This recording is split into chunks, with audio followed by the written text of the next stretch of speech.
Hey guys, and welcome to our review for Climax, directed by Gaspar Noé, starring Sofia Boutella. No way. What? No way. No way. No way. And a bunch of other, I guess, unknown actors and actresses, dancers. My name is Scott Ellis. I'm joined here by Phil Clark. Long-time listener, first-time caller. Yeah. Glad you could make it on the podcast. Welcome. Very glad to be Former here. Producer. Right. Yeah, right. Briefly. Yeah. Very brief stretches. Hey, we might hire you on full time. And Adam Franey. Happy to be here. Shout out to our temporary producer for the moment. More of a seat filler than anything, I think. Seat filler. Stay over there. I think this is a better spot for you. You think so? Yeah, I'm more behind the camera. Can I mute his mic? Can we just... Nope, I'm plugged right in. Disappear He him? doesn't have a mic. Right. Climax is the story of a troupe of hip-hop dancers and their experiences after they accidentally ingest some psychedelic drugs. Why didn't I see this? In the sangria. It's very slice of lifey. You gave up your ticket. You didn't want to go. Climax we saw at TIFF 2018. Shout out TIFF. Ironically, was the last film of the festival. The climax. The climax of the festival, if you will, which I think they thought was slightly humorous. Bit on the nose, yeah. A little bit on the nose. A little bit. Phil, let's start with you. Fill me in, buddy. Starting fresh. This is your first Gaspar Noé film. This is my first Gaspar Noé film. So there's no sort of... No context. No context to what his films are Just like. got a text earlier that day. You want to come see a movie? Sure. Last one at TIFF? Sure. Go down, check out this director I've never seen. Well, you'd seen the trailer. Nope, don't watch trailers. Zero trailers. Unless I'm in a movie theater, then I watch the trailers. Well, it was a good start. Who did you see in the line? I saw YMS, shout out YMS, and his friend Scott. YMS's real name is Adam, and his friend was Scott, and I was with... Ironically. Adam and Scott. So that was pretty cool. Talked to him pretty for cool a bit. Start to the night. Yeah, he'd seen 22 films, which is guy's a insane. Crazy. Straight beast mode. Crazy. Shout out to him. Very nice guy. Yeah. But Climax. What did you think of Climax? That whole experience of the movie. It was definitely an odd experience. Partially because of Gaspar Noé's style, and he's fucked. Partially because I think of the movie that he was trying to make. It just seemed a little existential. I think there was a clip where it was like at the very beginning where they talked about how this was based on a story that happened in France in like 96 or something like that.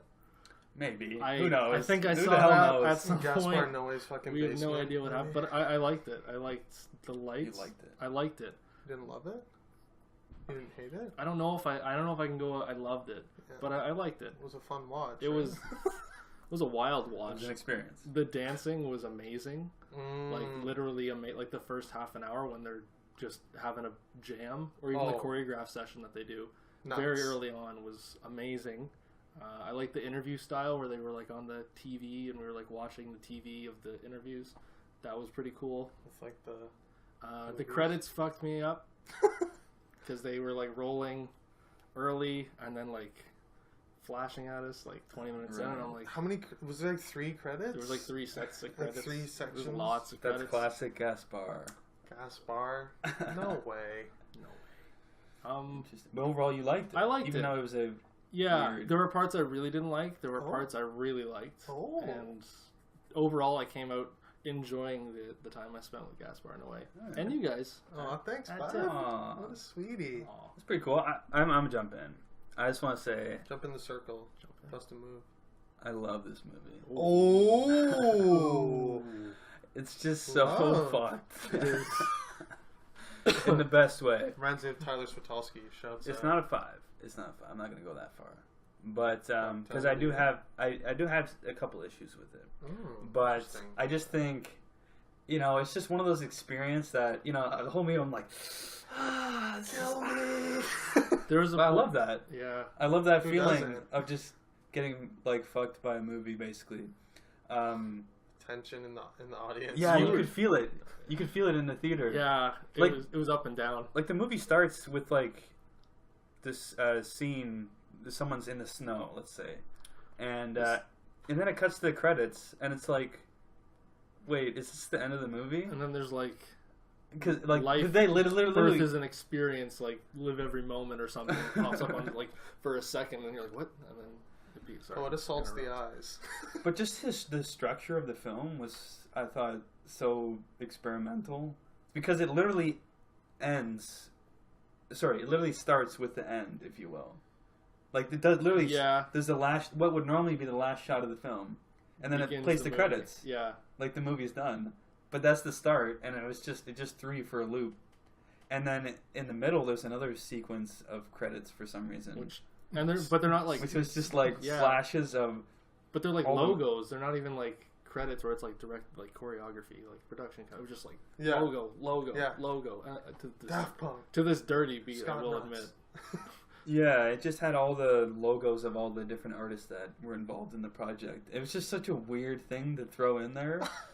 But again, very Gaspar. Like, if you guys ever end up seeing Enter the Void, which is also really good, that movie starts off with some like insane credits for like 5 minutes straight.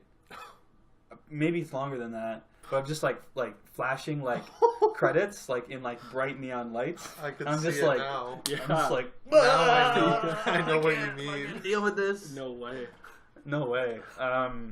Yes. But this movie, I just thought, it's funny. I read something that someone said that this was his most commercial, his most accessible film, which I find hilarious. But I don't have any context. Most accessible. Right. Whoa. Which is crazy. Whoa. To me. But definitely, I will say, like, R-rated. Like, it's just... Some of the things these characters talk about is so obscene. Beyond obscene. It's just... It's laughable. I like some of those scenes, though, where the characters are talking and, like, they're joking about some very awful stuff. But it's like, this is actually kind of funny. Yeah, in the large scheme, but not that what they're talking about. I love that. But it was done. I love just how he just went for it. He just went full out there, and doesn't give a shit what people think. Basically. Well, what did the host say? The Midnight Madness guy. He's like, yeah, like they're Gaspar's promoting it. He's a provocateur, and on the posters and everything, it's like prepare to hate this movie. Right. And then at Cannes, the entire festival was like, oh, we loved it, it's amazing, this is so good. And he was like, what? Well, I don't even I'm not used to this. Normally people walk out. Yeah. I only walked 20 people, like 7 people walked out. Normally 25% walk out. Right. Oh yeah, it's a pretty good ratio. Shocked. Oh yeah. But yeah, I just loved even the scene you mentioned about with the TV. Like all the movies on the side. That was really cool. I know, like Suspiria's there. Like there's all these movies there that you could tell Harakiri was there, actually. Harakiri was there. I was like, Scott's in there. Yeah. Scott. I just thought that was cool. Scott. But yeah, the opening dance sequence was great, and just amazing. The craft, like surprisingly amazing. I thought just the colors, just the filmmaking, and the long takes. There were so many long takes.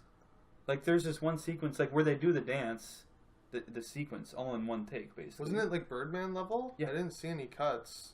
Like, after the TV interview portion, it was just all that single set, just back and forth, dancing, going into the, like, hallways, coming back, all just a tracking Birdman shot, really? is a good example, yeah, because it felt very much like that. Right. But yeah, just the craft of doing those one takes and how the dancing sort of flows into them just talking after, and it's just sort of, it's very, very natural.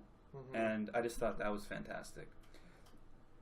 Moments where I have issues with it, I think there is a sequence near the end where the camera's upside down and they're sort of doing this kind of orgy thing. And I loved it. I thought it was great, but I thought it dragged a little bit. You get to the point where you're like, what's going on? And you're like trying to invert the image, and like with the lighting just being like red and shadows, I was like, I know what's happening, but it's like it's hard to see it. You're right. It towards the end, it was like, I thought it was good, but it just dragged a little bit. And honestly, I wish, this might sound fucked to say, I wish the movie was more fucked up. Is that weird? That's weird. It's a little weird. I wish he would have gone a little bit further with some things. Really? Yeah. How much further could you? I don't know. I don't know what.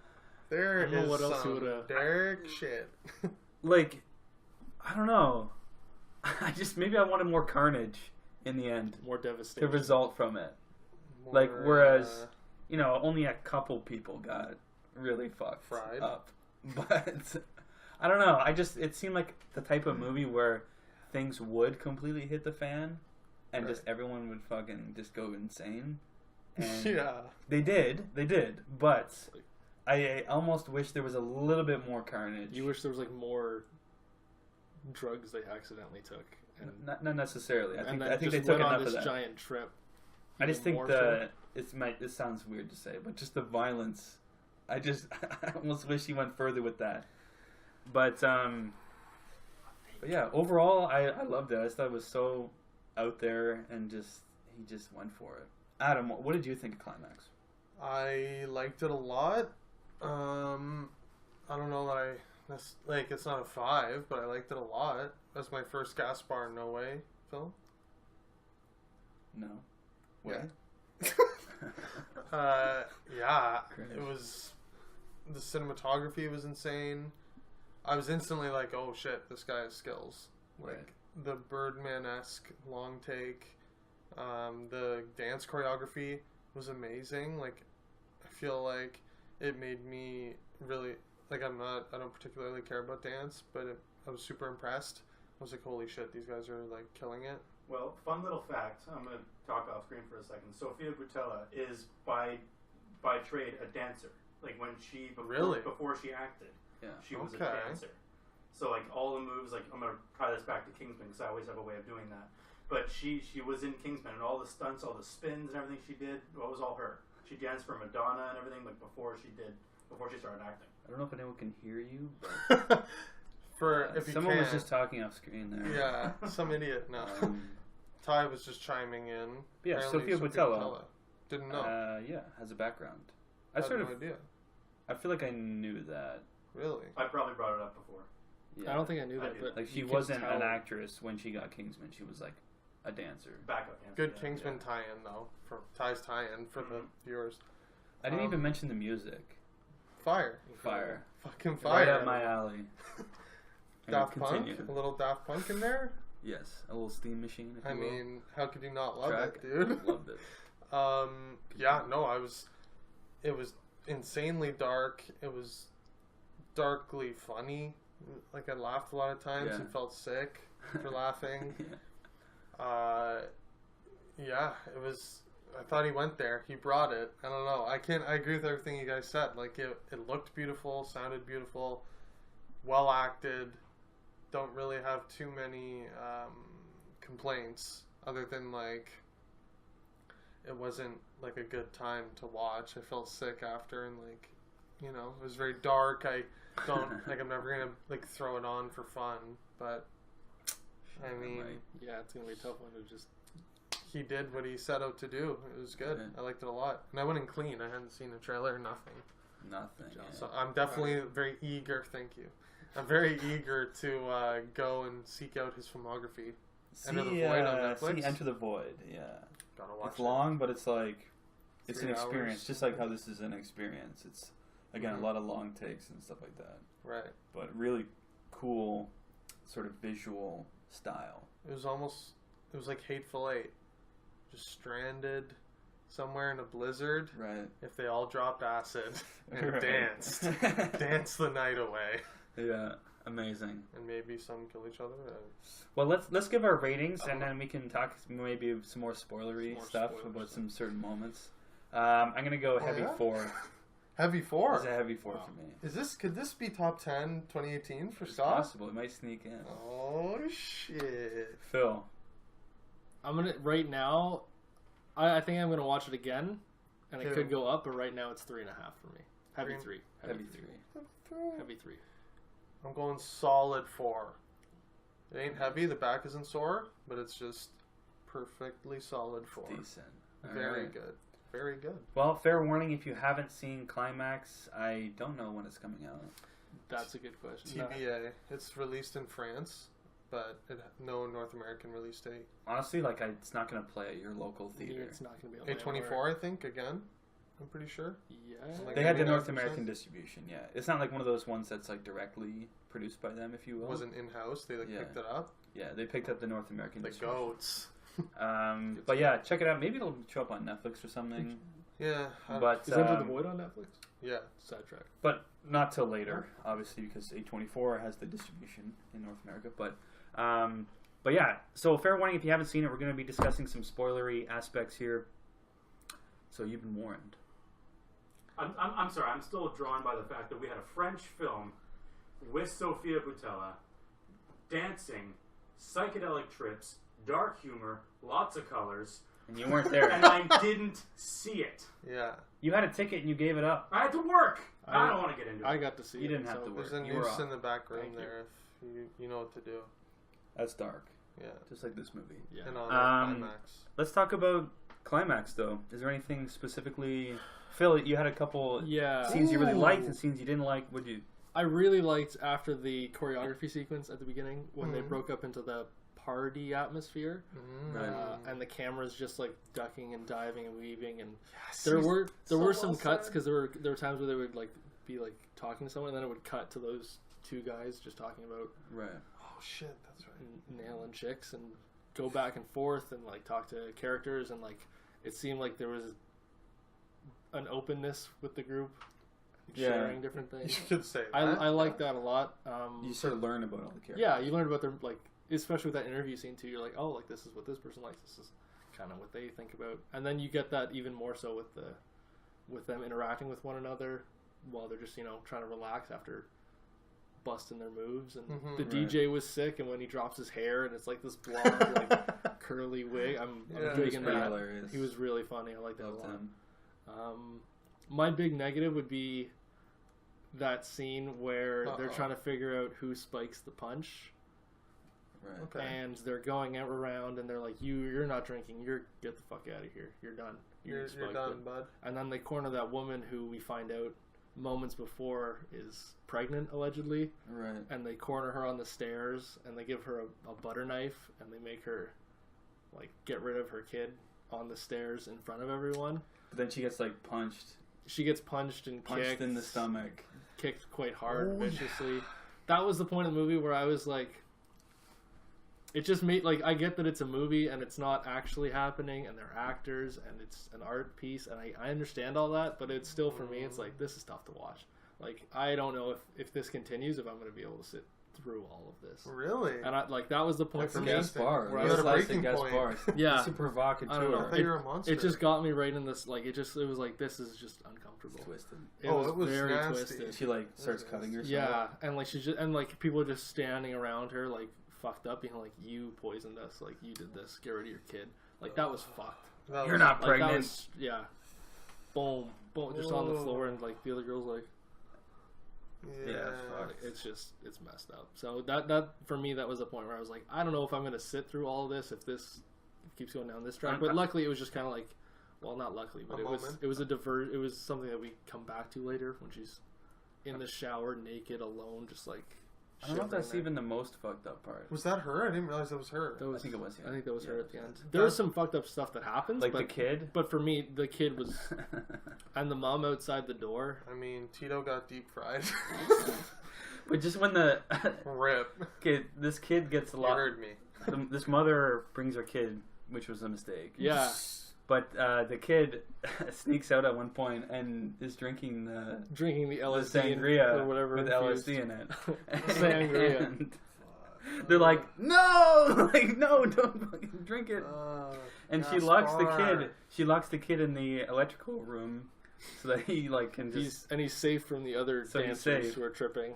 But then she loses the key. She loses the key to the electrical room, and she can't find the key. So the kid's trapped in the electrical room, tripping on acid. And he's like, "Mommy, get me out!" And then later in the film, the lights go out because the power gets tripped. because the kid gets fucking fried. Someone literally screams out, "Oh, Tito got fried!" Yeah. I forget who says that. I think it's the DJ, maybe. Well, yeah, this is the power in the building goes out because the kid gets fucking toasted. That was so fucked up. That was fucked. That's really when the movie goes to like 11. Because that's when like Spinal Tap. As we're running back and forth between like the dance hall and like the dormitories, it's like the lights start flashing and then the beats come in and then people are just right. Yeah, the lights are flashing because it's like the emergency lights. Because there's no power. So and then the music, someone gets the boombox and just that's right, the boombox, the ghetto blaster, and I'm afraid to do LSD. I will say that. But yeah, just like the girl that was like the cokehead or whatever, like her like hair lights on fire at one point. Oh. I'm pretty sure it was her. Yeah. And that whole thing, so she gets like lit on fire. I thought she legit burnt up there initially, although later you find out she just burnt her. She's head, crying, like throwing water on her hair, which is like, and you see like her burnt scalp. That was pretty. But yeah, it was just the movie sort of went to 11 at a certain point with all these sequences. And you know it's going to. You're just waiting for it, like to hit the fan. I'm like, I've heard of this Gaspar guy. He's gonna take me here, isn't he? Something's gonna happen, and just again, sort of like ending with that sort of the climax of them, that like orgy on the dance floor at the end, which is pretty upside down, pretty insane, dancing on the ceiling. But was there anything? I mean, is there anything more? Just the debauchery that goes Pure on. Debauchery. It was the whole thing was just like a metaphor for a bad trip, right? Like. It was horrifying. Don't do drugs, kids. Don't do drugs. It's like Requiem for a Dream or something. With acid instead of like heroin. What were they doing that? Heroin? I think. Requiem for a Dream was heroin. Yeah, like just the highs and lows of how they like take it, and they're just all like partying too hard, and then how it goes. It devolves. It devolves, and like the lighting, like you said, and the score becomes more sinister, and then like that like emergency like red lighting. It's like the height of the bad trip. Right. Cops come and just find everyone. And it's just like, oh, these are just kids that just like took drugs. Right. But like in the moment, it's like horrifying. Yeah. Right. I think Sofia Boutella was actually fantastic as well. Yeah. Yeah. Performances were all good, I thought. Like there's a sort of an extended sequence where she's just trying to deal with the fucking bad trip. Right. Like it's like an extended sequence, and she's just like tripping out, just like losing her mind, like and she's like. Is sitting down on like a couch or something, and then she like goes into the room after and stuff. But just that, her whole performance there, she's like kind of dancing at the same time too. She's like spinning around and like it's just bizarre. But anyways, I thought she was fantastic in that. 100%. I don't think there was a bad performance. I don't think anyone was like. Yeah, I'm trying to think. Was really good, which is crazy for like a big cast. I think someone would be. Yeah, for like a big ensemble. I think someone would be like, oh, that guy wasn't that great, but everyone was. There's no weak link, really. I just couldn't get over the dancing. Like, I was literally just, like, you were bumping to the dancing. You were just like. I was like, this is fucking. This is fire. Well, just the way the movie starts with that track, and then, like, just the beat kicks in, I'm just like, fuck yeah. Yeah. Let's go. It was very up your alley, I feel like. Just that kind of type of music, I'm just into it, so it fit. Not fucked enough, though. Not fucked enough. Would have been a 5. Could have been more fucked, yeah. If Tito exploded and he showed it or something, I don't even know. Yeah. Honestly, I think that'll do it for our review of Climax. Check it out when you can. Phil, where can people find you? Do you have a Twitter? What do you have? You can find me on Letterboxd, Wicked Swami. I'm out there giving 4s to everything. Yeah, that's that. Phil Adam on Twitter. You can find me on Twitter at Franny25 and on Instagram and Letterboxd at UpRealAdam. You can find us as well at UpRealAid on Facebook, Instagram, YouTube, all that jazz. What he said. As well, leave a like on this video if you like it. Leave a comment below in the comment section, and of course, subscribe to our YouTube channel if you haven't already. And as always, keep it real.